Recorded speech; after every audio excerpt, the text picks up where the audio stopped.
We'll have some questions, but before, I'll just read 2 or 3 questions that people have been sending in questions, people who are watching us, who are with us, but elsewhere in time, in space, and eventually in time too, except that it's always the present moment. So time ultimately is an illusion, but on a conventional level, we talk about time. So I forgot to say hello to everybody who is not physically present here, but present somewhere else on the planet.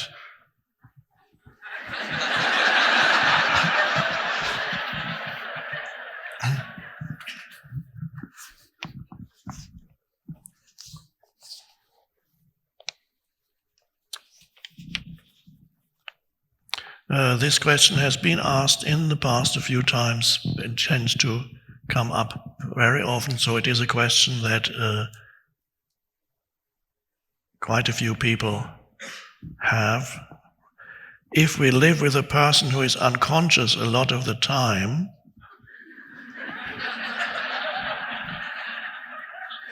is it possible to have a harmonious relationship whether the person totally awakens or not? That seems to be a recurring problem for many people.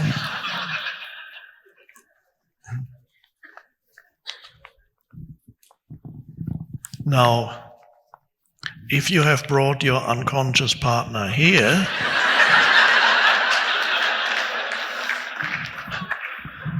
that means, and he or she actually came along, that means not all is lost. If he or she is still here.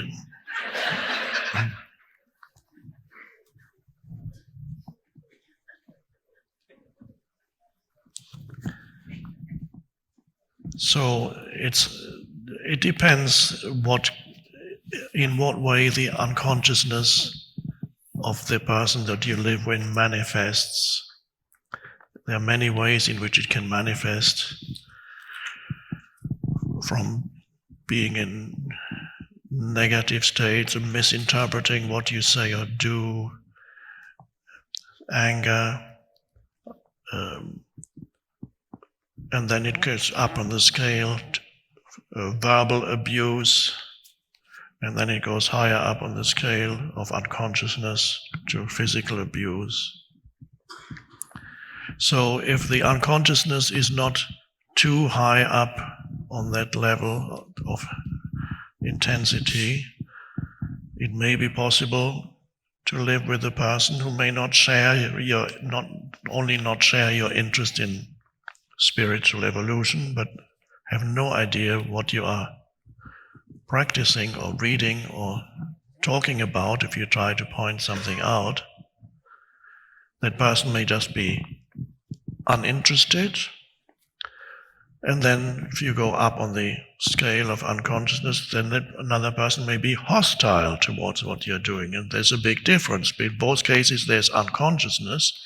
Your partner may just have no idea what it is, but say, well, yeah, go listen to that guy Eckhart. I don't know why you go there, but that's okay, I'll be fine. That's fine. So you can live with that person. And then another one gets angry. Says, why do you always have to see? I can't stand it anymore, or whatever, criticize. So you might be able to live with that too. What you can live with, only you can know whether you can continue your presence practice and bring surrender into the situation with this person. And miracles are possible. Miracles do happen. And sometimes the seemingly most unconscious person can suddenly shift. Now, if that person is very unconscious, usually what is required is some blow, not you physically doing it.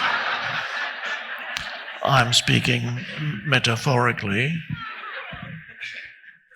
Life administers some blow in the form of big loss, accident, illness, and then deeply unconscious people who are very much trapped in their ego can sometimes suddenly open up. The ego gets cracked.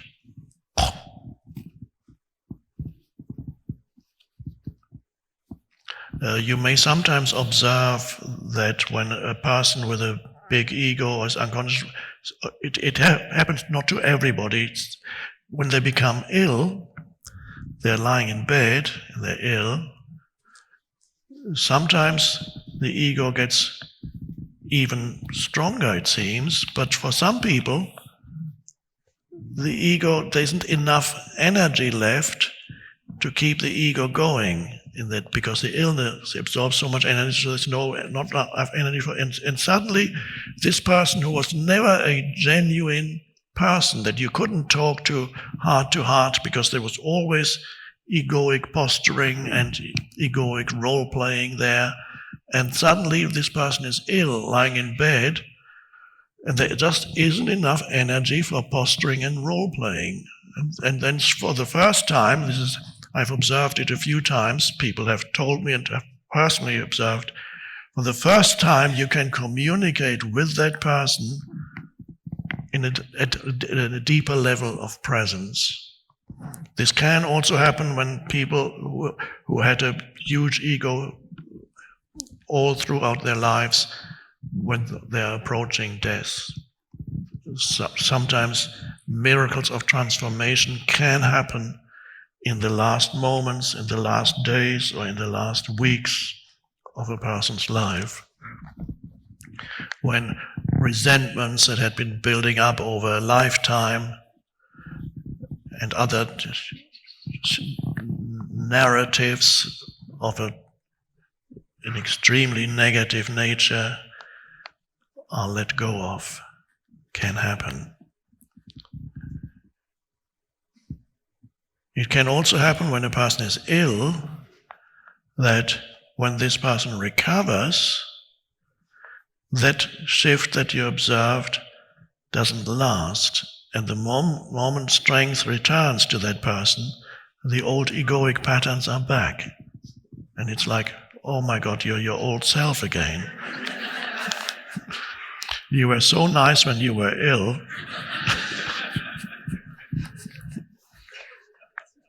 Loving and present and open. Well, just wait, things will happen again. So if there's abuse, and these are more pronounced manifestations of unconsciousness, if there's verbal abuse, can you live with such a person? Only you can know whether you're prepared to do that, whether you can sustain your presence practice, perhaps not. Physical abuse, if you stay with physical abuse in the hope that this person will become transformed, that is probably a delusion. But I cannot tell you what to do. But if you are alert and vigilant and observe yourself in the presence of that person, you will know what to do. You just have to see that the right course of action is not being sabotaged by certain patterns that remain in your mind. Mental, emotional patterns, such as fear of being alone, fear, loss of security, perhaps the security of being with another person, even if it's fear of the unknown, stepping into the unknown.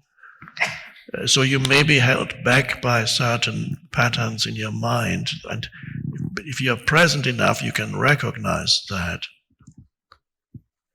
and then go beyond it.